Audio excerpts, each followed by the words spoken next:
In an unexpected turn of events, acclaimed author Bridget Jones took to the Graham Norton Show to deliver a scathing critique of Prince Harry's opening speech at the Invictus Games 2025. Her unfiltered remarks have ignited a firestorm of controversy, challenging the prince's intentions and the very essence of the event he founded. Appearing on the popular talk show, Jones did not mince words. Prince Harry's speech was a masterclass in self-aggrandizement, she began, her tone dripping with disdain. He cloaked himself in the valor of wounded veterans, using their sacrifices as a backdrop for his own self-promotion. It's appalling. The audience, accustomed to Jones's candid demeanor, was taken aback by the intensity of her criticism. She continued, the Invictus Games were supposed to be about the athletes, their resilience, their stories. Instead, Harry made it about himself, turning the spotlight away from those who truly deserve it. Jones's remarks have opened a Pandora's box of debates. Critics argue that Prince Harry has, over the years, increasingly centered himself in the narrative of the Invictus Games. While the event was conceived to honor wounded veterans, some believe it has morphed into a platform for the prince's personal brand. A former Invictus Games participant, who wished to remain anonymous, shared their perspective. Initially, it felt like the games were for us, the veterans. But lately, it's as if we're props in Prince Harry's personal story. It's disheartening. Moreover, the decision to incorporate high-profile celebrities into the games ceremonies has raised eyebrows. The inclusion of performances by artists like Katy Perry and Chris Martin at the opening ceremony led some to question whether the event is shifting its focus from honoring veterans to garnering media attention. Jones also touched upon this aspect during her interview. Bringing in pop stars and making it a glitzy affair dilutes the core message, she asserted. It's becoming less about the veterans and more about star power and spectacle. The controversy doesn't end there. Recent changes to the game's format have also come under scrutiny. The introduction of winter sports in the 2025 edition, held in Vancouver and Whistler, Canada, was met with mixed reactions. While some praised the expansion, others felt it was a departure from the original spirit of the games.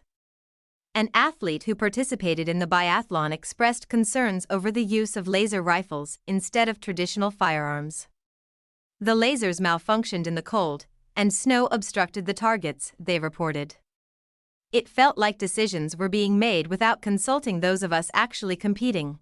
Jones seized upon these grievances, stating, it's evident that there's a disconnect between the organizers and the participants. Decisions are being made from an ivory tower, without considering the real-world implications for these athletes. The author also delved into Prince Harry's personal motivations. One can't help but wonder if this is all an attempt to craft a particular image, she mused. A prince who champions the wounded, who stands shoulder to shoulder with veterans. But is it genuine, or is it a carefully curated facade? Her comments have sparked discussions about the authenticity of Prince Harry's involvement. While he has often spoken about how the games have profoundly impacted him, some are beginning to question whether his commitment is as deep as portrayed.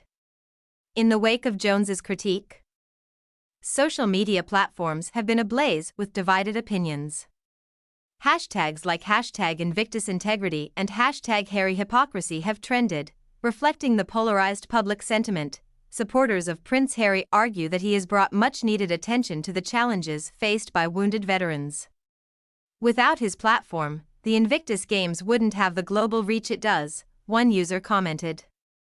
He's using his influence for good. However, detractors echo Jones's sentiments, suggesting that the prince's involvement has overshadowed the very individuals the games aim to honor. It's become the Harry show, another user lamented. The veterans are the true heroes, but they're being relegated to the background. The controversy has also reignited debates about the role of the British monarchy in charitable endeavours. Some view the royals' involvement as a double-edged sword. While they can amplify causes, there's a risk of the cause becoming secondary to the royal narrative. Jones concluded her tirade on the Graham Norton Show with a poignant remark. The Invictus Games have the potential to be a beacon of hope and resilience. But for that to happen, the focus must shift back to where it belongs, on the veterans. It's time for Prince Harry to take a step back and let their stories shine. As the dust settles, the future of the Invictus Games hangs in the balance. Will this controversy prompt a re-evaluation of its direction? Only time will tell. But one thing is certain, Bridget Jones has ignited a conversation that won't be silenced anytime soon.